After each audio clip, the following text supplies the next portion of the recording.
မနေ့ကချန်လန်ခေါ်ထားတဲ့စာဖတ်ပြခြင်းဆိုတဲ့အစီအစဉ်လေးကိုဒီနေ့ကနေပြီးတော့စမယ်နော်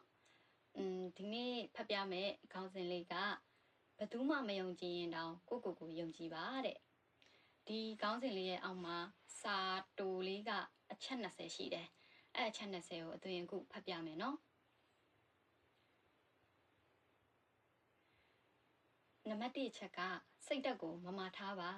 အပြင်းပန်းတရံကိုပြောင်ပြောင်ထားပါနံပါတ်2ချက်ကကိုပစ္စည်းမဟုတ်ခြင်းမယူပါနဲ့ဘလောက်ပဲနှစ်သက်လက်လွတ်ထပ်ဖို့နားလေပါနံပါတ်3ချက်က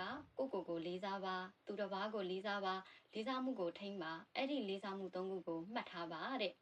နံပါတ်4ချက်ကငွေဆိုတာရည်လူပဲတဲ့ငွေခမ်းရင်ငတ်တည်တတ်တယ်ငွေမှန်လို့ရင်လည်းနစ်တည်တတ်တယ်တဲ့နံပါတ်5ချက်ကအရာဝတ္ထုတစ်ခုတိုင်းကိုတဲ့ရှုထောင့်ပေါင်းစုံဗပေါင်းစုံကနေခံစားပါတဲ့နောက်နံပါတ်6ချက်ကသူတစ်ပါးကိုထိခိုက်နာခြင်းမှုမျိုးနဲ့ကိုယ့်အပြစ်ကိုစိုးကျိုးကိုဖုံးကွယ်တတ်တဲ့လူလောက်ရှက်ဖို့ကောင်းတာမရှိဘူးတဲ့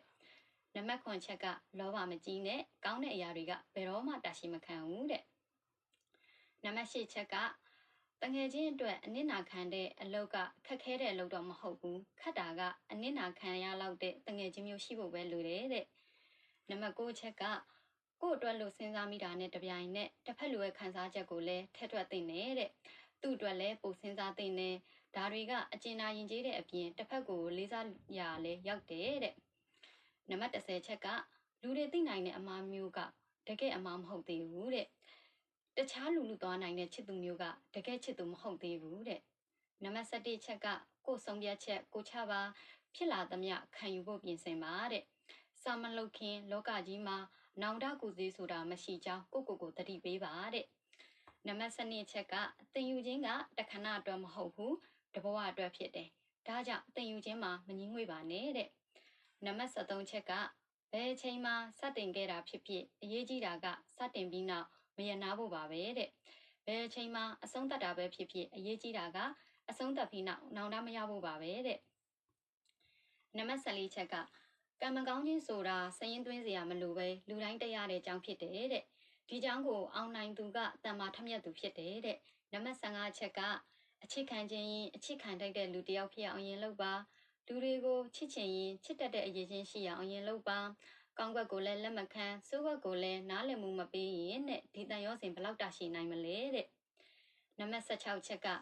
အပြစ်ရှာကြီးတွားတတ်တဲ့လူတွေဟာတဲ့စိတ်သဘောထားမကောင်းသူတွေမဟုတ်ပေမဲ့လူတွေအမြဲနှစ်သက်သူတော့မဟုတ်ပြန်ဘူးတဲ့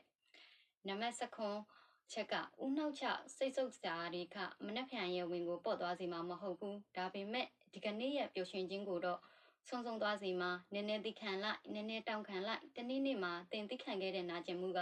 သင်ကိုပြန်အထောက်အကူပြုလိမ့်မယ်တဲ့နံပါတ်18ကဘဝမှာတဲ့ပျော်ရွှင်စရာတွေကအများကြီး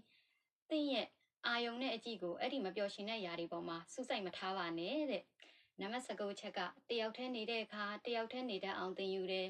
2ယောက်ဖြစ်သွားတဲ့အခါချစ်ခင်ပေါင်းသင်တတ်အောင်သင်ယူတယ်3ယောက်ဖြစ်သွားတဲ့အခါနောက်ဆုံးနှုတ်ထွက်တတ်အောင်သင်ယူပါတယ်တဲ့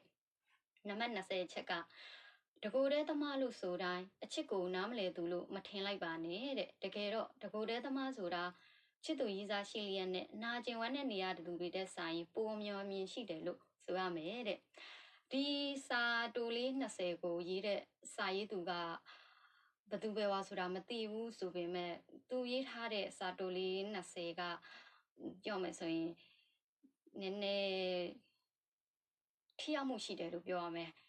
တစုံတဝူအတွက်လည်းဒီစာတိုလေး20တဲကတစ်ချက်ပဲဖြစ်ဖြစ်တစ်ချောင်းပဲဖြစ်ဖြစ်အကျိုးရှိသွားလိမ့်မယ်လို့လည်းမျှော်လင့်နေအားလုံးကျေးဇူးတင်ပါတယ်ရှင်